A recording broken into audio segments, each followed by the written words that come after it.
it's not difficult to notice that most, if not all, the divine and demonic characteristics stated by the Lord are already well known to us as good and bad, respectively. So basically, we already know what's good and bad. Yeah. Our God-given heart already understands which one is a desirable quality and which one is not. It's only that our deluded minds don't always allow us to prioritize the positive qualities above the negative ones.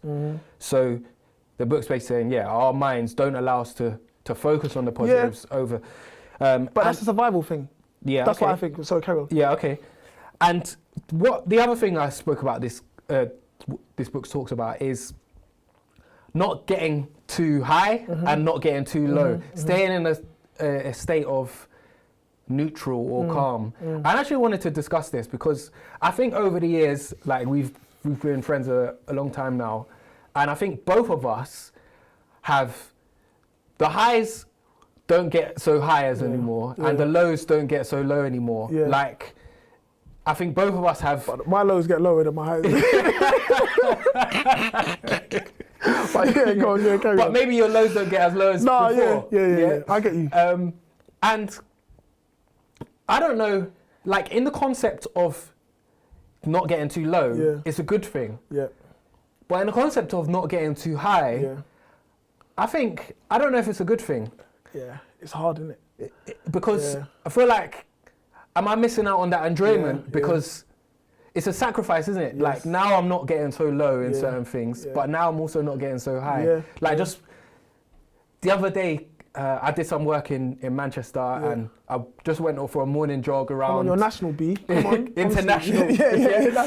National. And I went for a morning jog, and I went to the Manchester United stadium and took like a selfie out there, and I sent it to a few people, and they're like, "Oh, that's sick!" Like you didn't send it to me. Sorry. Well, I'm joking. I'm joking. I forgot, man. Anyway, I'll show you after. And they was, "Oh yeah, that's sick, man, wicked. Oh wow, you're working in Manchester," and I just thought, it's just work, innit? Like it's not actually that sick. It's just, but actually. It is sick. When you sit down and think about it, it's like, wow, like from growing my business now, now I'm going different places of the country. And that's not a one-off, it's not like that's a one-off. Yeah, exactly. And it's like, but the point I'm making is, I didn't let myself get to that high of thinking, wow, this is actually amazing, because I just thought it's just like another day. Yeah. So, but the book says it's a good thing. To not get too high and not get too low. And maybe I agree with it. I mean, I definitely agree with not getting too low because, it's a trade-off. It's a trade-off because I can relate. Like my missus is always like, "Oh, you don't get gassed anymore. You don't get," and it's like, it's a trade-off. But I think it's actually. It's a weird one because the other option is you get really happy when things are going really great and you get gassed, but then you get really low. So you just decide which pill you want to take. Do you know what I'm saying? So, and I think it's kind of part of the job. It's not like, I know, bro, I can relate exactly 100% what you're saying because I'm the same. But I think you're better suited not being so emotionally drawn out by circumstances. I think that's better for your business and maybe better for your, I'm talking to myself as well, like mental health in that instance. What maybe we need to do, and maybe anyone else that runs a business or has taken this sort of decision, is make time to celebrate in those times. I mean, that's what, but I can relate. And I think on a day-to-day it's better not to, because you can go through them emotions in an hour 10 times. You can get someone on the phone, give it to you and mistakes, problems, all this stuff, and get really low. And then 10 minutes later, think how exhausted you'll be by 1 o'clock. Yeah. Like if you start work at 9, there's so many things that happen. So I actually think it's better leadership, and it's better for your own mental health as well to be more balanced, even though you lose out on those euphoric moments. But I think at times you've got to kind of, it's like, you know what, Jose Mourinho, I remember was it Inter Milan? When they won the Champions League with Inter Milan, and there was a shot of him on the sideline. Everyone's running around, he's just standing there looking. And I can tell in his mind, that man's won Champions League. Was that his second club he won it with? Yeah, I don't know. Let's say, I don't know anyway. He's won it more than once, so maybe it was, it was. Porto was first, so yeah. Champions League with Inter.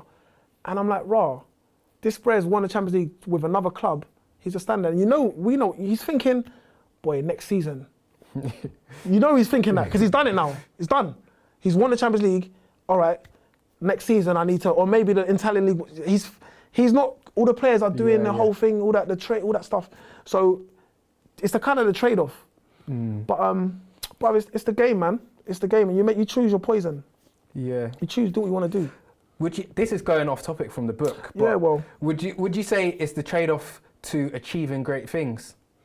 Personally, I think so, because I can't deal with that emotional roller coaster personally. So for me, I can't get too high and I can't get too low. Do you know what I mean? I need to make space for that, because I need to acknowledge how I'm feeling when I'm feeling it. But at the same time, I can't get too wrapped up in this. And I give this analogy. I gave this analogy to my wife. Yeah, so we used to box X, Y, Z. I was like, Ray, imagine you're having a fight. Yeah, one of the fights you had, and you just let off the sickest combination. Yeah, banging. You can't admire your work for too long, because another punch is coming. Yeah. The longer you could be like, but the longer you stay there and admire your work, it's gonna be a negative for you. But on the other hand, let's say now someone let off a sick combination on you and you're buzzed and you're rung out, or you're not even buzzed, but you know you're losing a round. You can't stay in that emotion too long, because it's just gonna get worse. Do you know what I'm saying? Yeah. So you have to just ride with it and roll. You getting punched up, you do your thing. Okay, reset, calm, emotion. I'm calm. I'm here. You've done your thing, but let's combination. Okay. I'll celebrate after the fight, or do you know what I mean? That's kind of like, that's actually how I look at life. When things happen, I'm like, I can't stay and admire my work, but man, just done that, boy. But nah, because there's bare problems about to hit me. Same thing, if things go wrong and mistakes happen, I can't stay too low for too long, because I've got to get back on the horse and keep it moving. Yeah. So that's actually how I think about things.